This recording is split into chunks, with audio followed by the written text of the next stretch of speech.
집값 잡기에 총력에 나선 이재명 대통령의 모습 요즘 확인할 수 있죠. 연일 SNS에 부동산 관련 발언들을 쏟아내고 있습니다. 어젯밤에도 그리고 오늘 아침에도 SNS에 이재명 대통령이 직접 글을 올렸습니다. 특히 오늘 아침 메시지를 보면요. 4년 전부터 예정됐던 일인데 왜 대비하지 않았냐? 바로 다주택자들에게 하는 말이죠. 책임은 바로 집 여러 채 갖고 있는 당신들에 있습니다. 이런 의미입니다. 다주택자 양도세 중과 유예 종료일이 이제 5월 9일이죠. 5월 9일까지 주택 처분이 어렵다라는 이제 언론 보도나 비판이 나오자 이에 적극 반박에 나선 겁니다. 즉 정부는 갑작스러운 일도 아니다. 4년 동안 기회를 줬는데 왜 지금까지 버텼느냐? 뭐 이런 지적인 것 같아요. 일단 대통령의 저런 강력한 메시지, 워낙 메시지가 확실합니다. 이거는 이견의 여지가 없네요. 그러니까 부동산 시장에 주는 시그널, 이 원칙을 바로 세우겠다. 그리고 지금부터는 후퇴가 없다라고 하는 점을 분명히 한 것입니다. 그리고 언론이나 아니면은 이제 야당에서는 지금 대통령을 공격하기 위해서 또 이 부동산 시장에 다주택자들, 특히나 그 안에는 투기성도 굉장히 많이 포함되어 있는 거 아닙니까? 근데 그들의 편을 드는 듯한 주장들을 하는 경우가 굉장히 많습니다. 근데 그런 게 아니라 실제로 지금 우리가 이 문제가 있다라고 하는 것은 이미 수십 년 된 문제 아닙니까? 해결해야 되는데 정치적으로 해결을 못 해왔고 또 특히나 선거를 앞두고선 정치인들이 후퇴하면서 실제로 정책이 형해화됐던 경우들을 굉장히 많이 봐왔죠. 근데 선거를 앞두고 있는데 도대체 이 전략은 뭐지? 라고 아마 의아스러우실 텐데 선거를 지금 고려하고 있는 것이 아닙니다. 대통령은 이번에 아예 이제 끊어내고 싶다라고 하는 것이고 후퇴가 없는 만큼 지금까지 충분히 기회를 줘왔다라고 하는 입장이고 그 입장에서도 앞으로 더 센 어떤 이 정책 과제들을 좀 더 내놓을 것으로 좀 생각이 되는데 실제로 이제 그에 묶이기보다는 지금 이미 4개월 정도가 또 남아 있습니다. 네. 그렇기 때문에 이 정책에 발맞춰서 앞으로 투기로 돈을 벌지 못하게 하겠다라고 네. 하는 것은 분명한 원칙이고 네. 주식시장이라든가 아마 다른 쪽으로의 창구를 지금 막 국가가 열고 있는 상황이기 때문에 네. 그런 점에서 한번 고민을 해보시라 이런 말씀도 드립니다. 알겠습니다. 일부 보도에서 그런 보도를 하긴 하지만 저희 채널에 있는 공격하기 위해서 그런 보도를 하진 않습니다. 아까 공격하기 위해서 이런 보도를 한다 이렇게 말씀하시길래 제가 그 부분은 해명을 좀 드리고 넘어가겠습니다. 자, 게다가 이런 상황에서 어제 국무회의에서도요. 이재명 대통령은 구윤철 부총리의 이런 발언, 그러니까 아마 중과세를 피할 수 있는 마지막 기회가 될 겁니다라고 말을 했는데 이 구윤철 부총리가 이렇게 얘기를 하자마자 대통령이 말을 딱 끊으면서 이렇게 받아쳤습니다. 들어보시죠. 이번이 아마 중과를 피할 수 있는 마지막 기회라고 생각하고 아마 이런 기회를 이용해서 국민들께서 중과를 받으시는 일이 없도록 했습니다. 말씀 중에 아마라는 두 번 하시거든요. 아마 없습니다. 이게 4년을 유예한 게 아니고 1년씩 3번을 유예해 온 거예요. 이번에는 끝이야. 또 가가지고 또 이번엔 진짜 끝이야. 또 가가지고 진짜 끝이야. 그다음에 진짜 이번에는 진짜 정말 끝이야. 이러면 이게 누가 믿겠냐고요. 그래서 아마 타성이 붙은 것 같습니다. 아마 하지 말라니까. 자, 야권에서는요. 이렇게 비판하고 있습니다. 정부가 국민들에게만 집을 팔라고 호통을 치고 있다라면서 다주택자인 공직자들 먼저 집을 팔아야 되는 게 아니냐 이렇게 지적하고 있죠. 이에 대해서 이재명 대통령은요. 이렇게 말했습니다. 억지로 시켜서 파는 건 정책적인 효과가 없다라고 입장을 밝혔습니다. 지금 일부에서 정부에 관계된 사람들 중에 다주택 있는데 먼저 팔아라고 시켜야 되는 거 아니냐 이렇게 얘기하는데 저는 이것도 문제가 있다고 생각합니다. 누구한테 이거 팔아라고 시켜서 팔면 그거는 그 정책이 효과가 없다는 뜻이에요. 제발 팔지 말고 좀 버텨줘 라고 해도 팔게 상황을 만들어야죠. 그 시켜서 억지로 파는 건 의미 없어요. 아마 바뀌는 일은 없을 것이다. 어제 저희 뉴스에일 라이브도 이 실제로 다주택자인 청와대 참모진들의 상황을 저희가 하나씩 짚어드렸었죠. 실제로요. 이 다주택을 가진 청와대 참모 일부가 주택 처분에 나섰습니다.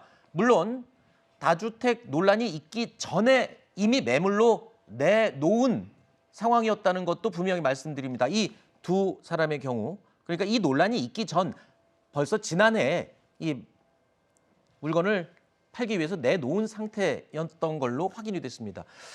결국 이 대통령의 발언을 보면 공직자들에게 억지로 팔라고 하지는 않겠다라는 걸로 보이고요. 이렇게 되면 다른 청와대 참모자나 참모진들 그리고 뭐 공무원들 글쎄요 스스로 선택을 할 거예요. 이 과거 문재인 정부 때 집보다 직을 택하지 않고 집을 택한 사람들이 있었잖아요. 이번에는 어떨까요? 집 내놓을까요, 참모진들?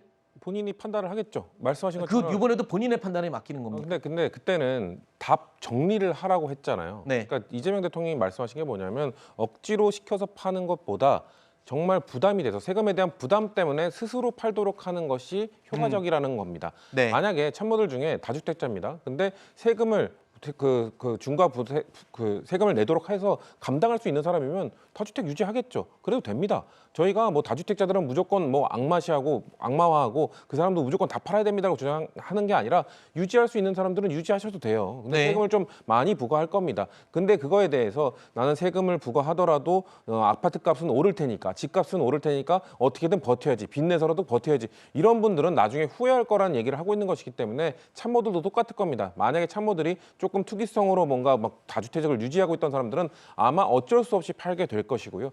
난 여유가 있다. 나는 다주택 유지하면서 세금도 낼 충분한 돈을 갖고 있다고 하면은 그분들은 다주택 유지할 수도 있을 거겠죠. 네. 그렇기 때문에 지금 아까 앵커께서 말씀하신 것처럼 다주택 논란 되기 전에 집을 내놨다는 분들 있잖아요. 네. 그분들 안 팔리면 가격 내리면 됩니다. 지금 다주택들도 똑같을 겁니다. 네. 지금 우리가 손해 보고 판다. 아까 대통령이 말씀하신 것처럼 4년 전과 비교하면 지금 낮춰서 팔아도 이미 시세 차익이 있습니다. 지금 만약에 안 팔린다는 사람들 아마도 그 충분한 그 시세 차익을 거뒀기 때문에 팔아도 정리도 된다고 전 보기 때문에 네. 청와대에서도 참모진들도 본인이 봤을 때 팔 사람들은 팔고 넉넉하신 분들은 안 팔 수도 있겠죠. 그거에 대해서 강요하지 않겠다는 게 이재명 정부의 입장인 겁니다.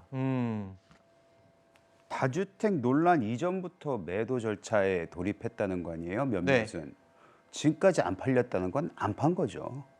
아파트가 어떻게 안 팔릴 수가 있어요, 이 좋은 지역에서. 게다가 강유정 대변인은 제가 용인시를 좀 비하하는 거 절대 아닙니다. 네. 서초구하고 용인시 아파트 두 채인데 서초구는 가지고 있겠다면서요. 네. 소위 말하는 똘똘한 한 채는 내가 가지고 있겠다. 이 얘기를 아주 공식적으로 하는 거 아닙니까? 네. 그리고 이재명 대통령의 이제 전반적인 부동산에 대한 이제 인식에 대해서 문제 제기를 하는 이유는 네. 좋습니다. 뭐 팔 수 있을 때까지, 아니 팔아야만 하는 정도로 강하게 정책을 네. 쓰겠다.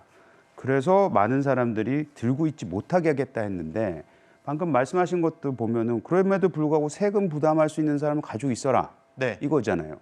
있는 사람만 가지고 있으라는 소리나 마찬가지로 들릴 수도 있잖아요. 잘못 들으면 그거 문제되는 것이고 그리고 정책적으로도 문제예요. 부동산이란 건 살 때, 가지고 있을 때, 그리고 팔 때 세 단계가 있는데 셋 다 비싸게 만들어 놓은 거예요. 세금 때문에. 그러면 누구 보고 사라는 건지, 누구 보고 팔라는 건지 이거에 대한 부분도 명확하지가 않고 가장 네. 중요한 거는 이재명 대통령께서 얼마 전에 하셨던 말씀이 저희는 우려스러운 거죠. 뭐냐? 정부 이기는 시장 없다. 네. 시장은 매우 유연하기 때문에 정부 정책에 따라서 본인들이 후퇴도 하고 공격적으로 하고 그게 시장입니다. 네. 근데 그냥 정부를 이길 수 없는 시장으로 만들어버리겠다고 하는 것은 굉장히 반시장적인 발언 아닐까요? 네. 그리고 그런 사례를 계속해서 형태는 틀리고 뭐 조금의 디테일은 틀릴 수 있지만 네. 그런 인식을 가지고 왔던 정부는 계속 실패한 것이 과거 사례에서 보여지는 거 아니겠습니까? 알겠습니다. 그런 인식이 저희는 문제점이라고 생각합니다. 네. 그 발언할 때 앞부분에 대통령이 분명히 이렇게 얘기했죠. 시장을 이기는 정부도 없다. 그리고 또 정부를 이기는 시장도 없다. 이렇게 또 얘기를 했기 때문에 제가 보충 설명을 드리겠습니다. 자, 그리고 이재명 대통령이 이렇게 연일 부동산 시장을 향해서 강력한 메시지를 내놓는 것에 대해서 이런 평가가 또 나오고 있습니다. 개딸용 사이다 정치다. 이런 표현이 나왔네요. 저는 개딸용 사이다 정치라고 봅니다. 요즘은 개딸들이 크게는 이제 명딸하고 청딸, 요즘은 청딸이 더 많습니다. 그게 1인 1표자 투표에서도 나올 뿐더러 이재명 대통령, 정청래 대표만큼 개딸용 사이다를 투하하기가 쉽지 않아요. 검찰개혁 분야에서 이재명 대통령이 개딸들한테 사이다를 줄 수가 없어요. 답답해요. 거기 고구마예요. 개딸 같다고 하는 이제 소위 강성 지지층, 우리가 더 세게 다주택자들하고 싸웠으면 이길 수 있었는데 왜 우리가 물러섰을까 하는 아쉬움 갖고 있어요. 그 아쉬운 지점을 저는 이재명 대통령께서 정치적으로 알겠습니다. 공략하고 있다. 자, 개혁신당의 천하람 원내대표가 이렇게 얘기를 한 겁니다. 제가 다시 언급은 하지는 않겠습니다.